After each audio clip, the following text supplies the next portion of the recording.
Am I the a-hole for naming my adoptive parents as my parents instead of my bio parents in an article about me? This is kind of emotional for me, so please be nice even if I suck here. I'm 26 female, I'm all set to finish my PhD this year. Some of my published work has recently gotten press coverage in certain circles, and an article was even written about it in my hometown newspaper. In an interview, I was asked about my family, and I provided a picture of me with the people I consider my real parents, even though they've never legally been my parents. That's what prompted a controversy. My bio family is extremely religious, and they kicked me out because they thought I was gay. Not true, just a late bloomer. And an apostate. True, when I was 17. My grandparents let me stay for long enough to finish school, but it was rough. I was able to scrape by and cobble together enough scholarships for college out of state, but I had a breakdown early in my freshman year because I was so stressed out. In a big city for the first time, and I had literally nobody. There was a tiny restaurant off campus that was cheap and quiet, but I used to go there sometimes just to get away, and because the immigrant couple who ran it were always nice to me. After the lady asked if I was okay one day, I broke in tears, and they kind of just adopted me. They talked me through my breakdown and had me over for dinner and on holidays, and treated me just like one of their kids. I helped them with some things around a restaurant while I was in school. Their daughters are older than me but we're friends, and I'm an auntie to their kids now. These people had no reason to take me in. We're not even the same race. But they did, and I introduced them as my parents now, and they call me their daughter. Once I'm established in my career, I plan to chip in to help them retire. I've kept some contact with my bio family, and the relationship has improved with time as my parents have mellowed out, and several of my younger siblings and other family have left their religion or become much less involved. But I can't forget being abandoned. They've been wanting me to come visit for a while, but I haven't.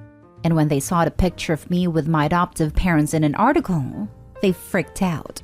Their argument is that they raised me and they already apologized for kicking me out. So this is very hurtful. I think I wouldn't be doing my work without my adoptive parents' intervention, but they aren't my legal parents either. A lot of my bio family and friends are split on the issue. Some say I should have thrown my bio parents a bone since reconciliation is happening slowly. Now for the top comments. Not stay home. Blood is not thicker than water. Opie should tell them that she was born again, since she would have died without these people. Okay, make it a career, /spiritual/emotional death without them. So they are your career/spiritual/emotional parents. I mean, if your parents are reconciling slowly and you want that, then fine. Just tell them you wouldn't be here today without the adoptive family. And since the article was about your work, that your support family was the family that enabled you to do that work. I sometimes find that calmly and emotionally repeating a phrase wins an argument. I wouldn't be here today without them. They're my parents in that respect. And just repeat that line if your bio parents argue. Also tell them, I heard your apology, but I've not received support of any kind, emotional, financial, or life advice from you. Until that break is healed, I was simply the abandoned kid that found a new family. Not stay home. Forget bio for a second. Couple A kicked you out at a vulnerable age for no reason. Couple B scooped you up and showed you unconditional love. You were not wrong either way, but it's clear why you chose the way you did. Congratulations on your hard-earned education. Congrats on finding a true family. I think it's really sad that parents so easily discount serious emotional pain. They don't realize that the damage done may never be healed. They need to accept what they did and live with the consequences. Not stay home. I don't think it is irrational they got hurt, but they are in no position to demand any recognition. You survived and thrived despite they were your parents, not because of it. You could have been mistreated, dead, or in an institute. Check your language. They mellow down. Really? Don't you ever think that by wanting to reconcile or making a step towards it, you owe them anything. And now they're trying to guilt you. They should be begging you to acknowledge their mere existence. Next story. Am I the a-hole for blackmailing my mother and airing out her finances to the family? For quick backstory, my mother is a textbook narcissist, and her whole family has always tiptoed around her feelings since she had a kid at 15 and had to give it up for adoption, as my grandparents refused to quit their jobs to care for a baby. Her parents have literally bought her houses and gift her 20 to 50,000 a year. I, 25 female, and my fiance, 27 male, just got our first home together. The down payment was 12,000, and my mom offered 3,000 towards it to help us out. I did not ask. She offered, and we would have waited a few more months, no problem. Anyway, this year my grandfather passed and she got well over 80,000 handed to her, so it's not like she needed that 3,000. Long story short, one of our appliances was on the fritz, and I told mom I didn't have time to talk because I was working on our appliance. Within an hour, my cousin calls me from my nan's house to say mom and nan are on the phone, and nan is saying things like, "Who cares if it's broken? Let her buy a new one. You just bought her a house. You better not give her a dime." Which, 1, it's fixed, it works fine. 2, I didn't ask for a dime. 3, I never said it was broken or had to be replaced. And 4, she did not buy us a house. This absolutely set me off. I sent my cousin our closing documents and it shows gifted amount from blank. I also sent screenshots of my conversations with my mom talking about this cousin who was recently visiting. Mom saying things like, she can't have an eating disorder when all she did was eat when she was here. I was basically saying don't believe her because all she does is talk crap. Look at what she has to say about you as soon as you leave, after acting fake AF all week. I found out mom has been telling her whole side of the family she purchased our home for us and has been sending us money for bills because we are so bad with money. I was pissed by this as well. I suspect this stems from her jealousy as I started working at her old job, surpassed her position, and not only do I make more money than her, they are paying for my BA to promote me further. After some super sleuthing on my end, I found out mom got 20,000 from nan the same month we bought our house because she needed help since she bought a house for her daughter, when in reality she spent it all on drugs and fancy dinners with men who don't value her. After I sent all my supporting documents and screenshots to the family with her bragging about a pound of weed getting shipped to her house and everything else she wastes money on, I'm now being berated and being told I'm the source of all the drama and I should kept my mouth shut. That this is essentially blackmail and I'm trying to destroy our family. I told my mom's twin this has been brewing for years and her family didn't do my mom any favors by letting her get away with everything since her teen pregnancy. And it's unfair to saddle me with the responsibility now. It's been over a month with little contact from my mother, and her twin still pestering me to apologize and include her in my wedding planning. So, am I the a-hole? Not the a-hole. What a disaster. Don't apologize. You had enough and told the truth of it all. I'd stay in no contact with them if I were you. Who wants that kind of grief in their life? Not me, and neither should you, OP. SMH. They clearly don't know what blackmail is. OP isn't requiring someone to give them something or they will do something. Not stay home regardless. I will go with not stay home. Mostly because you wouldn't be airing screenshots if your mother hasn't been lying about stuff in the first place. In a way, she was defaming your character and you proved it wrong. Your family's the reason for all of this, since instead of getting therapy for your mother, they kept paying her up. Your mother's twin is mad because you broke the status quo of letting Opie's mom have her way, stood your ground and proved her wrong. You should consider if you want to keep a relationship with these people and set some boundaries. I would also give back the 3,000 to your mom and send a transaction copy to everyone before she can lie about that too. It's easy to call it just drama when we aren't in the receiving end of countless abuse and broken boundaries. Not the a-hole, as I'm guessing you have had years of her gaslighting your family and knew you needed to back up your story with evidence. You're the family scapegoat. The twin is nuts too. She just doesn't want to have to deal with your mom anymore and is looking to dump her on you. She sounds like she hasn't emotionally matured past 15, as no one has allowed her. It is too late now. Free advice, just sit back and feel how much less stress you are under now that she is gone. Next story is titled, Am I the a-hole for giving my sister brutal honesty? My sister is morbidly obese, technically speaking. She's 100 pounds overweight. For a while, my folks have been concerned. When they've brought up concerns to me, I've shared my concerns as her doctor. I think out of fear of potentially losing her/her cutting off communication with them, my parents have said nothing to her.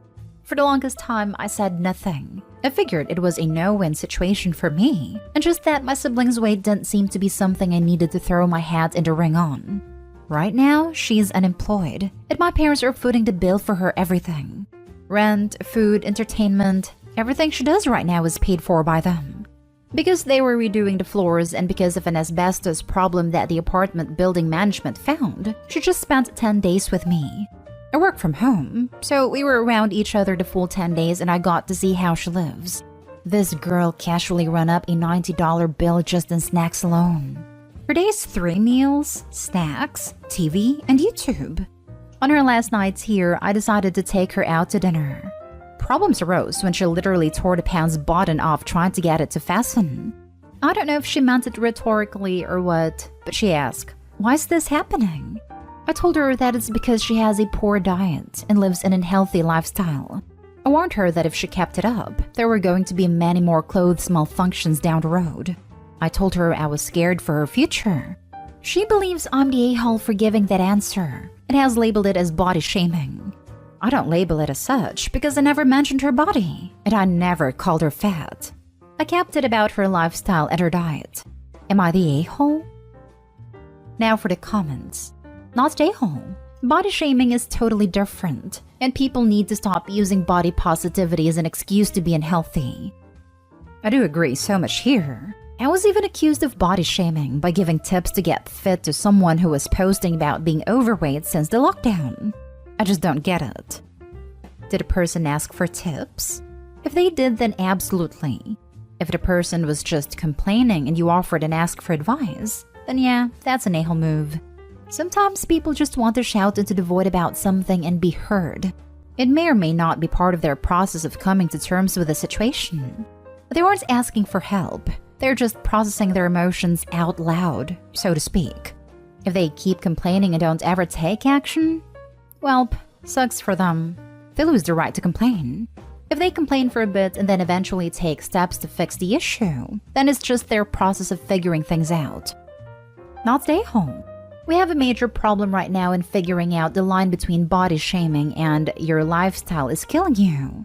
Maybe you could ask her if there is anything you can do to help her change her lifestyle. That's a line that I guess I didn't toe very well.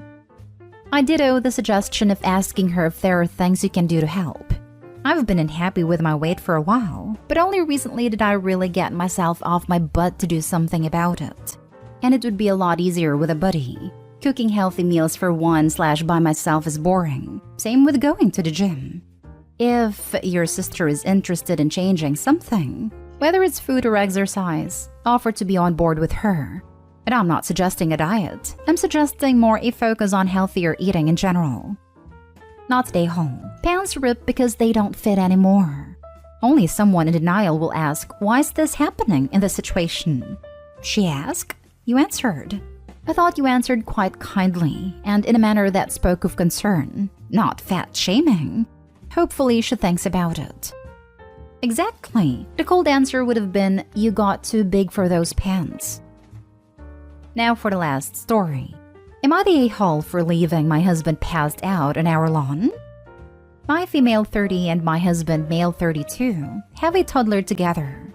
Our property has no fence. I was inside. My husband was sitting on the porch watching our son, and our son was playing on the lawn. All of a sudden, I heard my kid wailing and rushed outside. He had fallen and scraped his knee. I saw my husband head over before me, which makes sense because he was closer than I was. But when he squatted down to help, he fainted. The exact timing isn't clear. I don't know if he squatted and then fainted or fainted mid-squat. I just know he was passed out on the grass by the time I got there. My husband is squeamish. He doesn't like gore and blood makes him uncomfortable.